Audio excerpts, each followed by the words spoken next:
Fala, galera, sejam bem-vindos a mais um The Mullet Show. E quando a gente fala de vinho, o pessoal fala de safra, quer dizer de tal ano que às vezes teve umas uvas excelentes e tal. Mas e quando a gente fala do audiovisual? Bom, tem um ano que eu levantei um estudo e eu quero compartilhar com você, que é 2004. Vai, vinheta.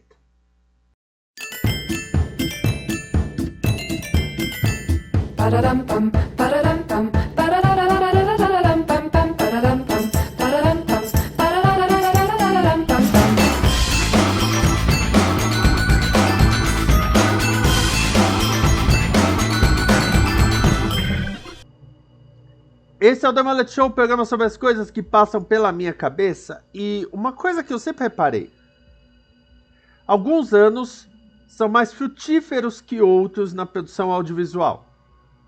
Se a gente partir da ideia de que naquela época de 2004 eram cerca de 120 séries lançadas por ano, sendo que dessas umas 30 ou 40 chegariam numa segunda temporada, você já nota o funil do sucesso. Hoje em dia são cerca de 300 a 400 séries lançadas por ano. Daí você já nota. Eu fiz aqui um levantamento e eu quero que você acompanhe comigo, porque tem aqui as minhas anotações e 2004 foi uma série que talvez rendeu muito mais do que você poderia esperar. Eu quero começar falando de Lost, a mais lógica de todas, até por estarmos em 2024, muita gente vai falar dos 20 anos do lançamento, que vai dar em 22 de setembro, né? E, aliás, 22 de setembro de 2004 é a data que o avião caiu. Lost teve 6 temporadas, 121 episódios. Ela conta a história de um avião que cai na ilha, todo mundo fala a ilha, e eles começam a descobrir que essa ilha não é uma ilha normal. Afinal, logo no piloto, eles acham um urso polar. Além disso, tem alguns mistérios causados pelo homem e outros por forças sobrenaturais. E é tudo que eu vou falar. Lost é tão forte até hoje que a série está no Disney Plus e foi colocada na Netflix. E quando ela foi para a Netflix, gerou notícia novamente, inclusive o famoso Por Onde Anda, que fazem do elenco, como por exemplo, de qualquer novela do Vale a Pena Ver de Novo. Um grande efeito que Lost teve foi essa ideia de séries de mistério, como o novo Lost. Eu acho que o novo Lost realmente foi Fringe nesse caso. Mas a gente teve Flash Forward e até Hellcats, uma série sobre líderes de torcida, foi lançada como a nova Lost. Eu não estou brincando. A Globo lançou uma novela chamada Além do Horizonte, que a ideia era também ter mistérios desse tipo, e no final não deu em muita coisa. O legado que Lost deixa são os Mobisodes, que são mini episódios lançados para celular, os podcasts oficiais da produção, sim, eles já faziam na época, e muita produção de podcast surgiu para falar de Lost. Eu lembro muito bem do Lost in Lost no Brasil, e os ARGs, os jogos de realidade alternativa, e Lost teve vários que revelaram bastante coisa sobre a série. Até adiantaram coisas que depois iam acontecer em temporadas vindouras. Do elenco, eu quero destacar o Ian Somerhalder, o Boone, que depois foi fazer The Vampire Diaries, o Daniel Day-Kim, daqui a pouco eu falo mais dele, e o Michael Emerson, o Ben Linus, que ele não parou de trabalhar até agora, ele foi fazer depois Person of Interest, e aí continuou trabalhando. Lost foi filmada no Havaí, e eles sempre buscam ter uma série filmando no Havaí. Com o final de Lost, aí passou a ser Havaí 5.0, a nova versão que teve 10 temporadas. E tem o Daniel Day-Kim no elenco. Sim, ele continuou no Havaí porque aí ele foi filmar o Havaí 5.0. Uma coisa muito engraçada é que na série o Daniel Day-Kim faz o Jin, casado com a Sun, que é o Yoo Jin Kim, uma atriz famosíssima de novelas da Coreia. O mais engraçado é que na série a Sam fala inglês e o Jin não, enquanto na vida real ela é coreana e teve de aprender inglês para a série, enquanto o Daniel Day-Kim é americano. A segunda série que eu quero trazer é Desperate Housewives. Teve 8 temporadas, 180 episódios. Seu grande feito foram as séries mais novelescas, assumindo esse lado mesmo do folhetim, e a latinização, ou seja, séries que não têm medo de assumir que são para um público mais latino ou feitas por um pessoal mais latino. Nisso eu trago depois Betty a Feia ou Jane the Virgin. E do elenco eu destaco Eva Longoria, ela que na época era uma jovem modelo / atriz do Texas e que hoje em dia tem a própria produtora. Ela está fazendo Tierra de Mujeres. Depois eu quero falar de Veronica Mars. Teve 3 temporadas com 64 episódios. Aí teve um filme e depois teve mais uma temporada com 8 episódios. Eu já explico. Veronica Mars contava as aventuras da Veronica Mars, uma detetive juvenil que tentava descobrir quem matou a melhor amiga dela. Na segunda temporada teve um outro crime e na terceira ela já está no primeiro ano da faculdade. A série foi cancelada por baixa audiência, principalmente por mudanças na rede, e aí ela acabou.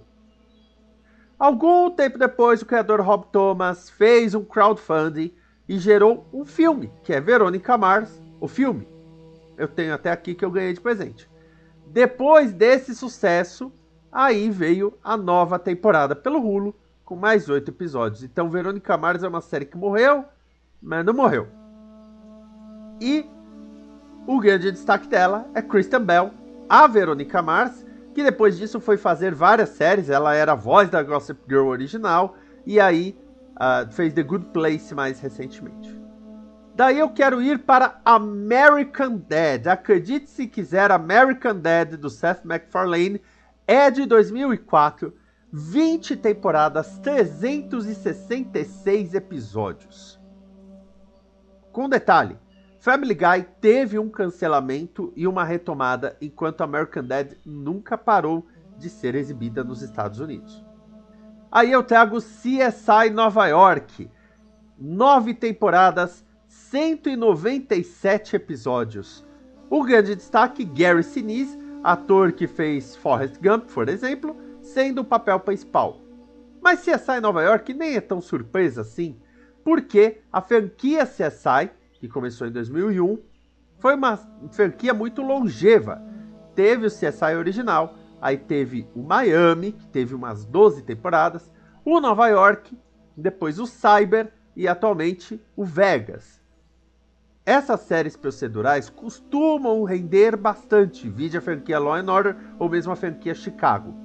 Mas CSI Nova York começou em 2004. O diferencial dela é que os vilões eram sempre um pouquinho mais inteligentes, mais cabeça do que nas outras séries da franquia. De 2004 também vem Boston Legal, 5 temporadas, 101 episódios, com a volta de William Shatner, o Capitão Kirk, depois de Carro Comando. Ele fez Jornada nas Estrelas nos anos 60, Carro Comando nos anos 80, e aí veio fazer Boston Legal, que é um spin-off de The Apprentice, O Desafio, como passou aqui na Record. Uma série de advogados, muito séria, mas Boston Legal, que aqui no Brasil ficou com o nome de Justiça Sem Limites, já era uma série de advogados, de corte, de processo, mas com muito mais comédia. Destaco aqui James Spader, que brilhou na série e depois foi fazer Blacklist, e a Candice Bergen, que tinha feito Murphy Brown. Os americanos amam a Candice Bergen e ela também está no elenco. É um trio imbatível, Shatner, o Spader e a Candice Bergen. Você acha que acabou? Ainda tem Medium, 7 temporadas, 130 episódios, e o grande destaque é Patricia Arquette fazendo uma mulher que é uma médium. O nome não é outra coisa não, ela é uma médium mesmo, ela entra em contato com fantasmas. O grande destaque aqui é que todo mundo fala muito baixo. Todo mundo, inclusive o fantasma. E não tem jumpscare, não tem grito, não tem nada mais alto para te assustar. A Patricia Arquette ganhou um Emmy por esse papel e ela basicamente foi indicada ao Emmy e ao Globo de Ouro em todos os anos de exibição de Medium. Depois, ela ganharia o Oscar por Boyhood. Aí nós vamos para House. 8 temporadas, 177 episódios. Bom, eu poderia falar da Jennifer Morrison, que foi fazer Once Upon a Time, eu poderia falar do Jesse Spencer, que foi fazer Chicago Fire, mas você sabe que o destaque é o Hugh Laurie, que fez o Dr. House. Aliás, muita gente não lembra que a série House nos Estados Unidos se chama House MD, e aqui no Brasil ela se chama Dr. House. Mas todo mundo só chama de House mesmo. Se tornou uma série tão popular que até o programa humorístico Tá No Ar fez uma paródia do House. Ele é um médico que tem que desvendar casos clínicos muito curiosos, diferentes e inusitados. A ideia do House é ser um Sherlock Holmes da medicina. House se tornou tão forte que todos os papéis que o Hugh Laurie fez depois, o pessoal fazia: olha lá, é a série nova do House. House ainda é exibida na TV aberta no Brasil. Ela é exibida pela Band. Aí você pensa que acabou. Não, porque tem The Office versão americana. Pois é, The Office, essa série que quem já assistiu ama e assiste várias vezes e tem entre os 100 serviços de streaming, começou em 2004. 9 temporadas, 201 episódios. E no elenco, eu poderia falar da Ellie Kemper, que depois foi fazer Unbreakable Kimmy Schmidt. Eu poderia falar de John Krasinski, que fez o Um Lugar Silencioso. Mas é claro que o principal destaque é Steve Carell, esse monstro da comédia, esse cara absurdo, que até eu já usei meme de The Office dele no Esquiaslândia. É maravilhoso. Chega a superar o original de longe.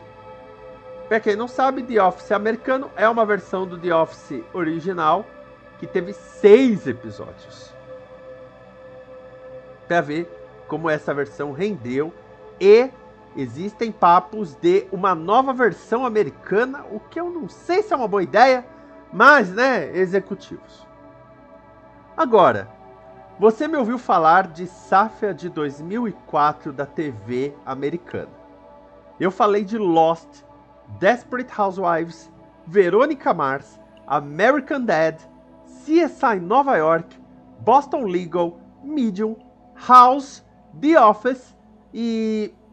se você é fã, você claramente está se perguntando quando que eu vou falar dessa, e eu vou falar agora para encerrar, que é Grey's Anatomy. Eu posso não gostar da série, mas é inegável que a série de Shonda Rhimes é um sucesso absoluto e surgiu em 2004. Quer dizer, ela é da safra de 2004, mas ela surgiu no comecinho de 2005 na chamada Mid-Season.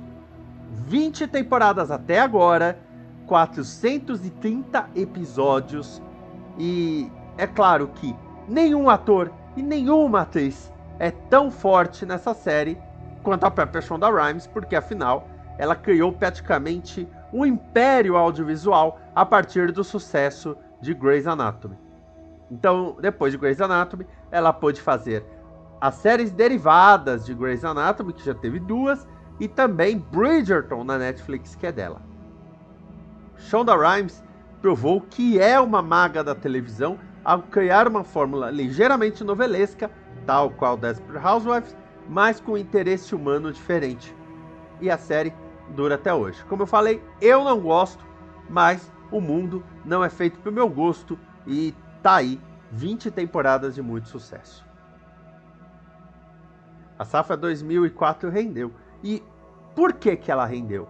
Nós temos séries diferentes, não dá pra dizer que o público queria ver um tipo de coisa. Eu quero que você deixe nos comentários qual é a sua teoria. Agora, o que eu diria para todas essas séries, Lost, Desperate Housewives, Veronica Mars, American Dad, CSI Nova York, Boston Legal, Medium, House, The Office e Grey's Anatomy, é que são séries simples de se explicar.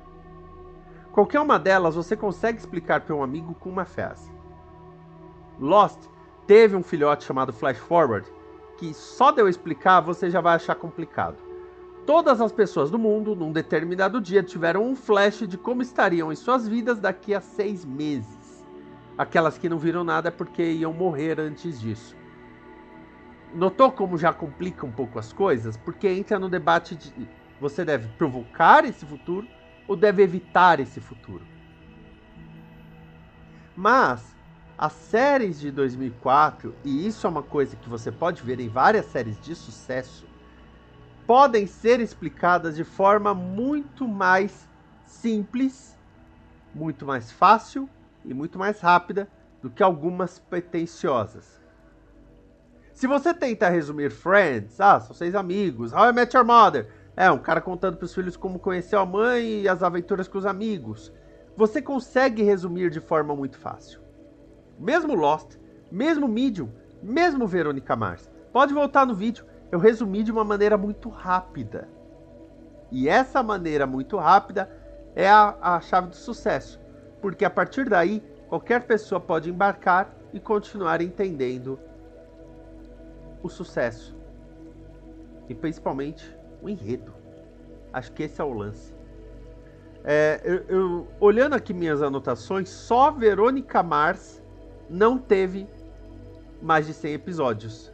Teve no total 72. Alguns passaram de 100 na risca, né? Boston Legal teve 101, Lost teve 121. Agora, quando você olha American Dad com 366, Grey's Anatomy com 430 e até mesmo The Office com 201 episódios, bom, eu recomendo que você, se não viu ainda, vá até as da Safra 2004. Coisa interessante. Lembra que eu falei que eu ia falar do Daniel Day-Kim? Pois é. House fez bastante sucesso e o David Shore, criador, ficou buscando uma outra coisa para fazer sucesso.